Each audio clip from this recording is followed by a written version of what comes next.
Friends, welcome to my channel Amrita classes. Maths 1 10th standard practice set 1.1. Question number first आपण activity म्हणून आहे. First of all मी तुम्हाला question number सेकंडपासूनच दाखवते, ज्यामुळे तुम्हाला सम सॉल्व करता येतील. So solve the following simultaneously equation. Question number सेकंडमधला पहिलं इक्वेशन मी बुकमध्ये दाखवलेलं आहे, लिहिलेलं आहे. आपण पहिल्यांदा ते सॉल्व करूया. कसं आहे बघा. 3a प्लस 5b बरोबर 26 first equation.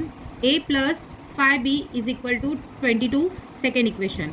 First of all हे जे सायमल्टेनियसली इक्वेशन आहे, सो पहिला जो आपला मॅथ्स 1चा पहिला जो टॉपिक आहे, जो linear equation in two variable यावरती आहे. सो आपण जे लिनियर इक्वेशन आपण बघितलेलं आहे, तो लिनियर इक्वेशन कोणत्या बेसमध्ये येतं? ax plus b y that is equal to c. ABC अशा फॉर्ममध्ये इथे आपल्याला हे जे दोन इक्वेशनचे व्हेरिएबल दिलेले आहेत, सो या फॉर्ममध्ये आपल्याला लिनियर इक्वेशन येतं. तर आता सगळ्यात पहिल्यांदा आपण हे जे लिनियर इक्वेशन पहिले आपण घेतलेले आहेत, इक्वेशन 2 तुम्हाला इथे सॉल्व करायचे, ज्याच्यामधून तुम्हाला एची आणि बीची व्हॅल्यू कळणार आहे. सो हे जे दोन व्हेरिएबल आहेत, ए आणि बी, या दोन व्हेरिएबलची आपल्याला व्हॅल्यू लिनियर इक्वेशन 1.1 सॉल्व करायचं, जो सायमल्टेनियसली इक्वेशन आहे. 1.2 आपल्याला ग्राफ मेथडने सॉल्व करायचं आहे आणि 1.3 लिनियर इक्वेशनच आहेत, पण ते क्रॅमर्स रूलने आपल्याला सॉल्व करायचं आहे. तर आज आपण 1.1 बघणार आहोत, ज्याच्यामध्ये क्वेश्चन नंबर 2मधलं मी एक पहिलंच गणित तुम्हाला बोर्डवरती दाखवलेलं आहे.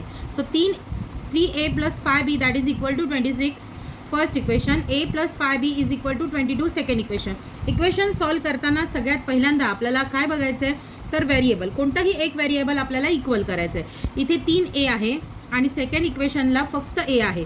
सो तुम्ही सेकंड इक्वेशनला 3a करू शकता, म्हणजे 3a फर्स्ट इक्वेशनचा आणि एचा 3 कोइफिशियंट सेकंड इक्वेशनचा आपण सॉल्व करून इक्वल करू शकतो. अदरवाईज 5b इथे इक्वल दिलेलाच आहे, त्यामुळे इक्वल करण्याची आवश्यकता नाही आहे या गणितामध्ये आपल्याला. म्हणून आपण दोन्ही व्हेरिएबल आधी सगळ्यात पहिल्यांदा बघायचे. इथे 3a आहे, इथे सपोज जर 5b असता आणि इथे जर 5b नसता, तर आपल्याला कोणता तरी एक इक्वेशन आपल्याला व्हेरिएबल इक्वल करायचं झाला असता. तर आता आपल्याला ऑलरेडी बीचा हा जो कोइफिशियंट आहे, जो आपल्याला इक्वल दिलेला आहे, 5b आणि 5b. त्यामुळे आपण सगळ्यात पहिल्यांदा आपलं इक्वेशन सॉल्व करताना आपलं पहिलं काम आहे की कोणता तरी एक व्हेरिएबल आपल्याला इक्वल करायचं आहे. सपोज आपल्याला त्या इक्वेशनमध्ये ते व्हेरिएबल एक कुठला तरी जर इक्वल दिलेला असेल, तर आपल्याला मल्टिप्लाय करायची आवश्यकता नसते. अदरवाईज मल्टिप्लाय करून आपल्याला तो इक्वल करावा लागतो. तर आता हे गणित आपण सोडूया. कशा पद्धतीनं आहे, तर आता इथे दोन क्रिया येतात, एक येते ॲडिशनची आणि एक येते सबट्रॅक्शनची. ॲडिशनची क्रिया केव्हा येणार आणि सबट्रॅक्शनची क्रिया केव्हा येणार? सगळ्यात पहिल्यांदा ॲडिशनची क्रिया घेण्यासाठी आपण सगळ्यात पहिल्यांदा काय करूया, तर आधी पहिल्यांदा आपण यांचे साईन बघायचे. प्लस बी आहे, प्लस बी आहे. आपल्याला कट करण्यासाठी आपण ते व्हेरिएबल इक्वल करतो. सो प्लस बी आणि प्लस बी दोन्हीसुद्धा प्लस आहेत, त्यामुळे हे कट होऊ शकत नाही. एक प्लस पाहिजे आणि एक मायनस पाहिजे, त्यामुळे आपल्याला या ठिकाणी चिन्ह बदलावी लागणार आहेत. So here is the necessary to change the sign in that equation. So how can you be solve this? तुम्ही ते कसं सोडवणार, तर कोणत्या क्रियेने ते सोडवणार? आपण ज्या वेळेला चिन्ह बदलण्याची गरज येते, इक्वेशनमध्ये चिन्ह बदलण्याची गरज येते, तेव्हा आपण सबट्रॅक्शनची सूचना द्यायची, आणि ज्या वेळेला आपल्याला चिन्ह बदलण्याची गरज नसते त्यावेळेला आपण ॲडिशनची सूचना द्यायची. आता एक्झाम्पल तुम्हाला सांगते. इथे प्लस 5b आहे आणि सपोज जर इथे मायनस 5b असतं, तर अर्थातच तुम्हाला इथे चिन्ह बदलण्याची आवश्यकता झाली नसती, त्यामुळे तुम्ही तिथे ॲडिशनची सूचना दिली असती. पण आता इथे चिन्ह बदलावं लागणार आहे, म्हणून तुम्ही तिथे सबट्रॅक्शनची सूचना द्यायची. सो आपण सूचना देऊया, subtract between equation number 1 and 2. आपल्याला सबट्रॅक्ट करायचं आहे कोणामध्ये? इक्वेशन नंबर 1 आणि 2मध्ये.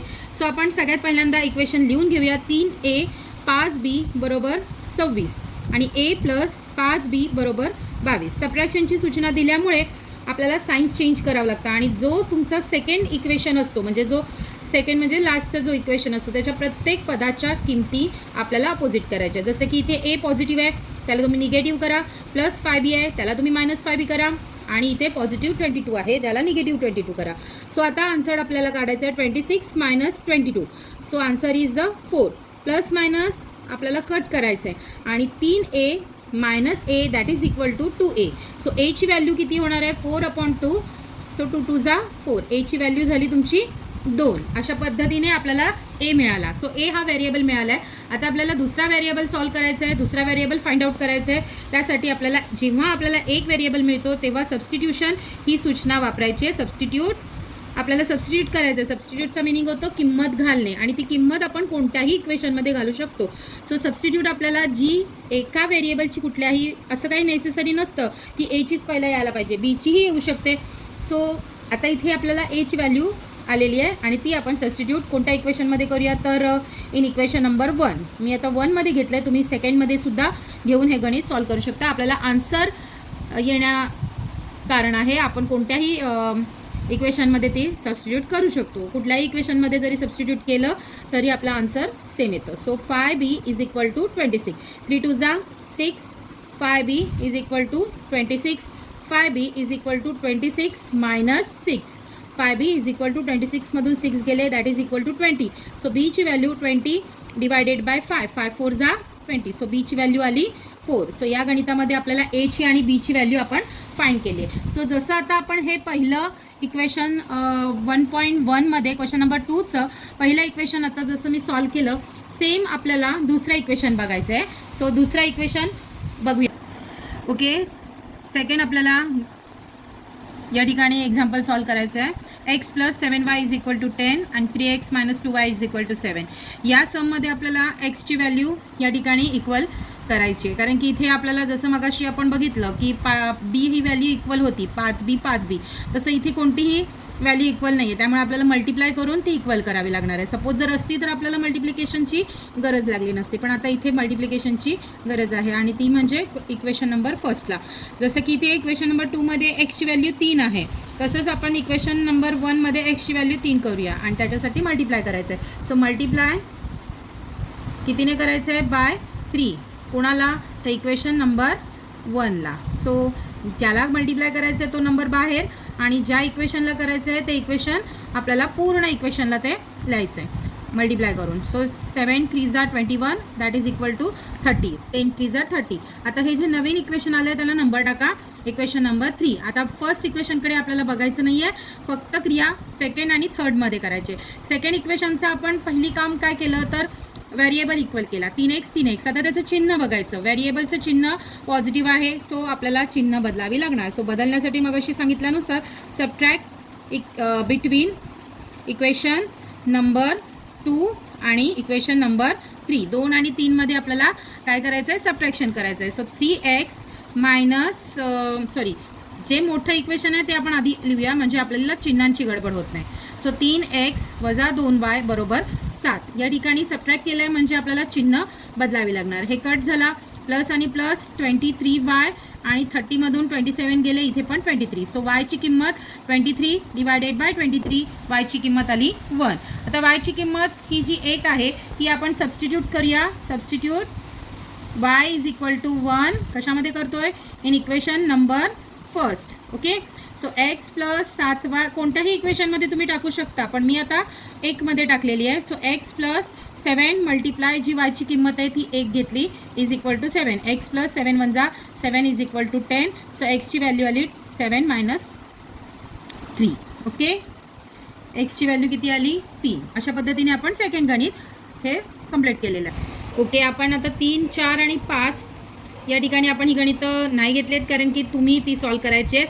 जशी मी पहिलं आणि दुसरं दाखवलं सेम आपल्याला कोणतं तरी एक व्हेरिएबल इक्वल करायचं आहे आणि त्यानुसार ते सॉल्व करायचं आहे. 6वं गणित थोडंसं वेगळं आहे, फ्रॅक्शनल नंबर आहे आणि म्हणून मी ते दाखवते तुम्हाला. इथे 1/3x + y is equal to 10/3 आणि 2x + 1/4y is equal to 11/4. So हे झालं सेकंड इक्वेशन. हे इक्वेशन सगळ्यात पहिल्यांदा लिनियर फॉर्ममध्ये करून घ्यायचं आहे. आता ते लिनियर फॉर्ममध्ये करून घेण्यासाठी इक्वेशन नंबर 1कडे बघा. त्याचा डिनॉमिनेटर तुम्हाला 3 दिसतोय, त्यामुळे 3ने जो डिनॉमिनेटर असतो त्या डिनॉमिनेटरने बोथ साईडला मल्टिप्लाय करायचं. सो पहिली सूचना आहे multiply by 3 in equation number first both side. अशा पद्धतीने आपण दोन्ही बाजूला मल्टिप्लाय करू. So 1/3x multiply 3 plus 3 multiply y is equal to 10/3 multiply 3. So 3 cut 3 cut, इथे पण 3 कट, इथे पण 3 कट. सो जे नवीन इक्वेशन तयार झालेलं आहे ते आहे हे जिथे तुम्हाला दिसतं आहे एक्स प्लस 3y बरोबर 10. जसं आपण मल्टिप्लाय 3ने पहिल्या इक्वेशनला मल्टिप्लाय केलं तसंच इक्वेशन नंबर 2चा डिनॉमिनेटर 4 आहेत. सो इथे दुसरी सूचना लिहायची आहे मल्टिप्लाय बाय 4. कोणत्या इक्वेशनला? इक्वेशन नंबर 2ला बोथ साईडने मल्टिप्लाय करू. Okay, so 2x multiply 4 plus 1/4y multiply 4 is equal to 11. So 4 cut, इथे पण 4 कट. 4 2 जा 8x plus y is equal to 11. हे झालं तुमचं फोर्थ इक्वेशन. आता जी तुम्हाला नवीन इक्वेशन तयार झाली आहेत त्या इक्वेशनकडे बघायचं आणि त्यानुसार ते फक्त त्याच्यातला एक व्हेरिएबल इक्वल करायचा. ऑलरेडी इथे आता x आहे आणि इथे 8x आहे. सो इक्वल करताना तिसऱ्या व्हेरिएबलला तुम्ही 8ने गुणू शकता. अदरवाईज जर तुम्हाला y इक्वल करायचा झाला तर दुसऱ्या व्हेरिएबलला, इथे 3y आहे सो दुसऱ्या व्हेरिएबलला दुसऱ्या इक्वेशनला तुम्ही 3ने मल्टिप्लाय करू शकता. सो कोणत्याही व्हेरिएबलला तुम्ही इक्वल करा. मी आता सपोज जर इक्वेशन नंबर 3चा x मी व्हॅल्यू 8x करण्यासाठी मल्टिप्लाय करते. So multiply by 8 in equation number 3. Okay, equation number 3ला 8ने गुणू अशी ती सूचना आहे.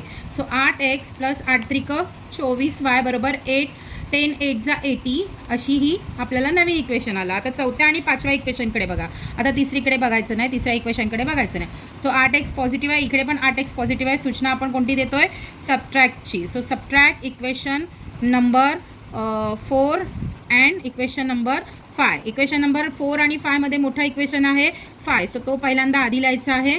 सो 24y बरोबर 80 आणि इथे 8x plus y is equal to 11. Okay, so सबट्रॅक्टची सूचना दिली आहे म्हणजे आपल्याला साईन चेंज करावं लागणार.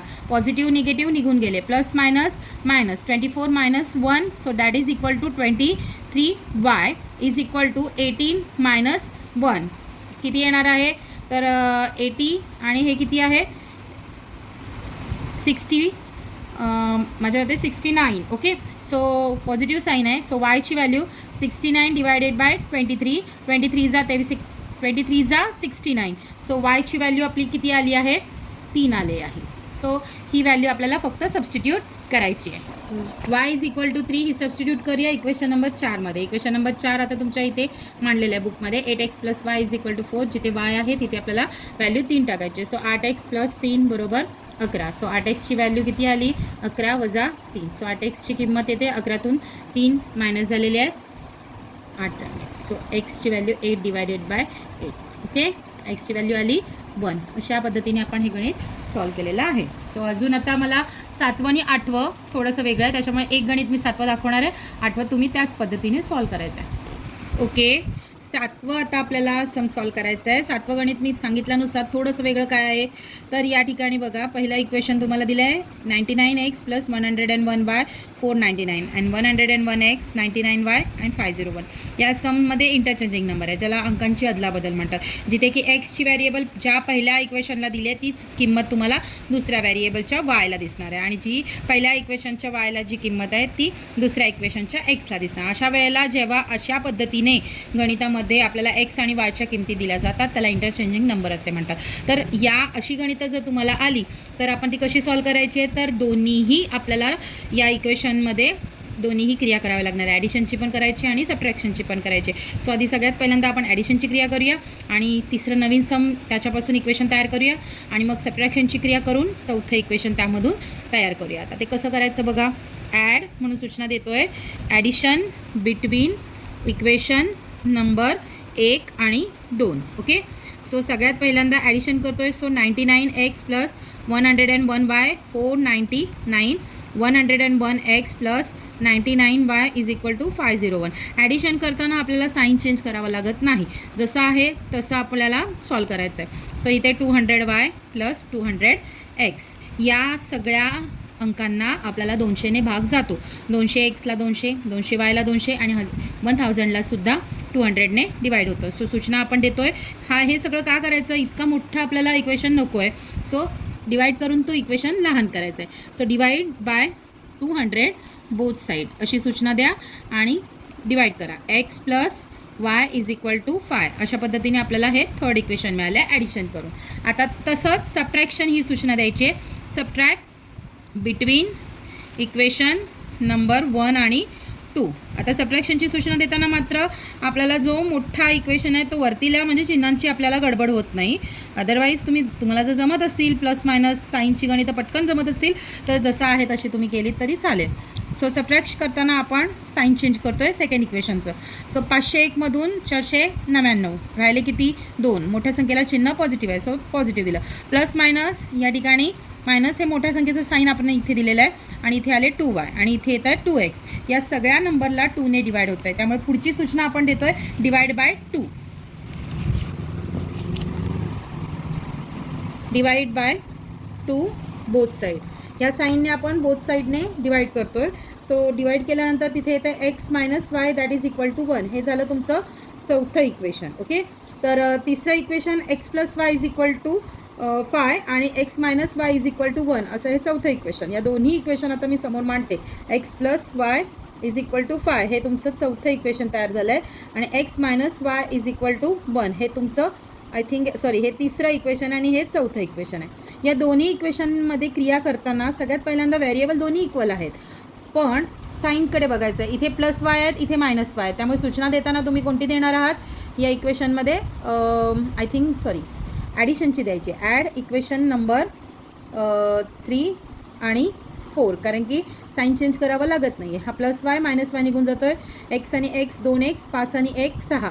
सो एक्सची किंमत 6/2. 2 3 6. एक्सची व्हॅल्यू आली 3. ही फक्त आपल्याला सबस्टिट्यूट कोणत्याही इक्वेशनमध्ये करा. सोपी ही इक्वेशन आहेत 2, यापैकी कोणत्याही इक्वेशनमध्ये तुम्ही ती टाकायची आहेत. सो सबस्टिट्यूट म्हणजे किंमत घालणे. x बरोबर 3 in equation number 3. Okay, so x plus y is equal to 5. जिथे x आहे तिथे आपण किंमत टाकतो आहे 3. सो वायची किंमत आली 5 मायनस 3. सो वायची किंमत आली 2. अशा पद्धतीने हे गणित आपण सॉल्व केलं. एक्सची किंमत 3 आली आणि वायची किंमत 2 आली. सो अशा पद्धतीने आपण 1.1ची 4 गणितं आज दाखवली आणि बाकीची गणितं जी आहेत ती तुम्ही ॲज अ होमवर्कला करा, कारण की ती गणितं सोपी आहेत. अशी जशी मी दाखवलीत त्याच मेथडने ती सॉल्व करायची आहेत. ओके, होप सो तुम्हाला आजचा व्हिडिओ समजला असेल, मी सांगितलेली गणितं समजली असतील. जर व्हिडिओ आवडला असेल तर लाईक करा, शेअर करा आणि काही क्वेरीज असतील तुमच्या, काही अडचणी असतील तर मला नक्कीच कमेंट करून विचारलात तरी मी तुम्हाला नक्कीच सांगेन. सो सबस्क्राईब करा माझ्या चॅनलला. Thanks for watching my channel. Bye.